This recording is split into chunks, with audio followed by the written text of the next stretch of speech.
મહાદેવ હર જય સિયારામ. એક વાણિયો હતો. વાણિયાને એકને એક દીકરો, ખૂબ સારું નોકર ચાકર, ઘરમાં ખૂબ સારું, ગામમાં નામ વાણિયાનું. અને એક નોકરને ઘેરે રાખ્યો કામ કરવા, બધું છોકરાને હારવાર રહે, દોસ્તી જેવું બેને વાણિયાનો છોકરો અને નોકર બે હારવાર રહે. પછી એક દિન સમયે ઘણો સમય ગયો. પછી છોકરાએ હોનું બહુ ગળામાં પહેર્યું, હાર દોરા બોરા બધું ખૂબ ઘરેણું પહેર્યું હોનાનું. પછી છોકરો ખુલ્લામાં સંડાસ ગયો. એ જે ટોયલેટ કાંઈ હતા નહીં, બધી સરકારે હવે કર્યા ટોયલેટ, પહેલાં હતા નહીં, ખુલ્લામાં જતા હતા. ખુલ્લામાં ગયો અને હિમડે વયો ગયો આગો આગો, માણા ન હોય ત્યાં ગયો. ઝાડવું હતું, ઝાડવાની સીટો આમ આગો બેઠો સંડાસ ને એક માળી સણા વીણે નોકર વાહ વાહ ગયો. માળીને કીધું, હે માળી, હા ઓલો છોકરો સંડાસ બેઠો છે, એ છોકરાને તમારે મારી નાખવાનો છે. એ કે મારી હું પાપ નહીં કરું. સર નહીં, તમે માગો એટલે હું રૂપિયા આપું, પણ એ છોકરાને તમે કરી નાખો. ડોશી લલસાણી સણા વીણે અને ઘર ગુજરાવે એ સીધી હતી માળીને. રૂપિયા હામતા બતાવ્યા નોકરે. નોકરને માળીને એમ થયું કે ભાઈ આ નોકર એટલે બધા રૂપિયા આપતો હોય તો મારે શું વાંધો છે. રૂપિયા આપ્યા રાત બધા ડોશીને ઊંડો ભરે, સણા નાખ પડતા. છોકરો સંડાસ બેઠો હતો ને વાહની ડોશીમાં આવીને લડીએ બેસી ગઈ. વાણિયાનો છોકરો એકને એક દીકરો બિચારાને મારી નાખ્યો. પછી બધા દાગીના લઈને છોકરાને આપી દીધા ડોશી. અને ઘેરે આવ્યો નોકર, એનું બધું દાગીના બાગીના બધા થઈને ઘેરે વેચી પછી આવ્યો અને મીડો કામ કરવા જણો થયો. ઘણી વાર લાગી કે મારો છોકરો બાથરૂમ ગયો છે, હજી આવ્યો કેમ નહીં, શું થયું છે, કેમ થયું છે, કે કોઈ સમાચાર નથી. એમ કરતાં કરતાં 10 વાગ્યાની વાત છે, 3-4 વાગ્યા ગામમાં ગોતવે ચડ્યા. છોકરો તાંજ્યો, વાણિયાનો છોકરો એકને એક ગયો ત્યાં આવી ગયો. પછી તો ભાઈ બહુ ભાળી ગયું, સંડાસમાંથી બેઠો તો એમને મરી ગયેલો છોકરો. કોઈએ જઈને ખબર આપ્યા કે ભાઈ તમારો દીકરો તો મૃત્યુ પામ્યો છે. હું ઘટના ઘટી કોઈ કાંઈ ખબર નથી કોઈને. છોકરાને તો ભાઈ ઘેરે લાવ્યા લાજ અને વાણિયો ખૂબ રહ્યો, વાણિયાની ખૂબ રોય હતી છે, બે હજ ગાંટા ગેલા થઈ ગયા. પછી નોકરને બોલાવ્યો, હવે મારે એકને એક દીકરો, તું એનો મિત્ર છો, તો આ બધી ધનદોલતને મારે હવે શું કરવી, કોને ખવડાવવું? તું એનો મિત્ર છો, આ બધું તું લઈ જા. જોવો વાણિયો કેવડો બુદ્ધિશાળી. છોકરાને પટાવો છે, ઓહો બહુ કરી.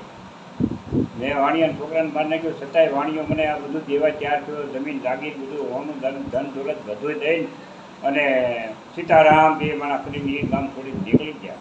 વાણિયાની હવે મારે કોને ખવડાવવું? અમારે કાંઈ કોઈ વસ્તુ કાંઈ કરવું જ નથી. હવે નથી દુકાન નાખવી, નથી કાંઈ ખેતીવાડી કરવી. એક આધાર હતો એ વયો ગયો ભાઈ. હવે કોના આધારે અમારે જીવવું? ગામ છોડી દીધું, નફરત આવી ગઈ વાણિયાને. બે પણ વહી ગયા. ઘણો સમય થયો. પછી જે છોકરાને મારી નાખ્યો એ છોકરો નોકરને ઘેરે વિચર્યો. નોકરને ઘેરે જન્મ લીધો. ધીરે ધીરે છોકરો મોટો થઈને માંદો પડવા વાળો પીડ્યો. નોકરે તો ભાઈ ખૂબ દવા કરી. પછી કોઈએ એમ કીધું ભાઈ આને લગ્ન કરી નાખો તો કદાચ સારો થઈ જાય છોકરો.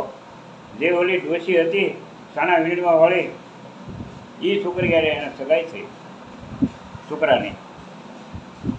એ છોકરી હારે સગાઈ થઈ ડોશી હારે છોકરાની. છોકરો બહુ માંદો. એટલી બધી દવા કરી નોકરે, એટલી બધી દવા કરી કે ન પૂછો વાત. ઘરમાં કાં વહદ ન રહ્યું. વાણિયાનું જેટલું દીધેલું હતું બધું તમામ ખતમ થઈ ગયું, બધું વેચાઈ ગયું, બધું કાંઈ ન રહ્યું. ગાંઠનું ગોપી છે ને પણ હારે રોઈ ગયું ભાઈ હતો. એ કરતાં નફાવટ થઈ ગયો ભાઈ નોકર. હારે કરી મારો છોકરો સારો નથી થતો. અને છોકરો બોલે નહીં, કાંઈ ન બોલે. તને શું થાય તો કે કાંઈ બોલે નહીં, કાંઈ ન બોલે, માંદો જ રહે. પછી કાંઈ ન રહ્યું એની ઘરની અંદર, કોઈ વસ્તુ કાંઈ ન રહ્યું, સાંભળાય ન રહ્યું, બધું વેચીને ખતમ કરી નાખ્યું નોકરે. પછી એને કીધું, કોઈ સંત આવ્યા એની ઘરે અને કીધું ભાઈ આ છોકરો બોલતો નથી, તો મહાત્મા તમે કંઈ જાણો તો આને બોલતો કરો. એ કે હા બોલતો થાય. એ કે તમારા ઘરે હોનાની કોઈ વાળી હોનાનો ટુકડો પડ્યો હોય તો એ જીભમાંથી મેકો તો બોલતો થાય. એ કે એમ તો હા. એ તો એક વેગી કરીશ પડીથી હોનાની ગોતી ઘરમાં લાવીને જીભમાંથી મેકી અને છોકરાને ભાષા ઉકળી. બસ પછી કાંઈ હતું નહીં, એના ઘરમાં ખતમ થઈ ગયું હતું. નોકરની ઘેરે કોઈ વસ્તુની સીધો ટુકડો હતો એ જીભમાંથી મેકી દીધો એટલે ખતમ થઈ ગઈ વાર્તા પૂરી. નોકર નહીં. પછી જીવાન આવીને નોકર બોલ્યો, નોકરનો છોકરો બોલ્યો કે ભાઈ તારી દવા એટલી અમે કરી, બધું ધન દોલત બધું વેચાઈ ગયું તારી માટે, અમને બધું નિશાવર થઈ ગયા ને બધું ખતમ થઈ ગયું, તું બોલતો કેમ નહીં, હવે તું બોલ.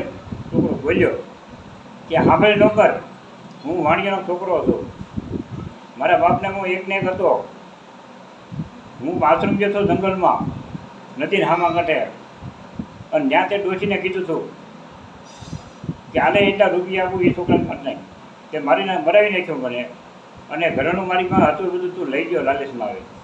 અને જે ડોહી છીંદવાવાળી હતી એ ત્યારે મારી પત્ની છે, જો ઊંડા હાલ છે એને. બરાબર, આ રૂલ ભોગવવું પડે અને જેવા કર્મ કરો એ ભોગવવું પડે. પછી તો ભાઈ બધું છોકરો બોલીને બધું એને જે કહેવાનું તો કહી દીધું એટલે તરત પ્રાણ પેલી ડોશીના અને આ છોકરાના બેના પ્રાણ વૈયા ગયા. અને નોકરે હાથ જોડીને કીધું કે હે ભગવાન, આવી મને બધી સુધી એવી કોઈને ન હોતી જોઈએ. ભગવાન જે આપે અન્નપાણી એમાં જ સંતોષ રાખવો, એ જ આપણું હકનું છે. બાકી જય સિયારામ, જય સીતારામ. આ વાર્તા મને ગમી હોય ભાઈ તમને હોવને તો સબસ્ક્રાઈબ કરજો, લાઈક કરજો. જય સીતારામ. રાધે રાધે.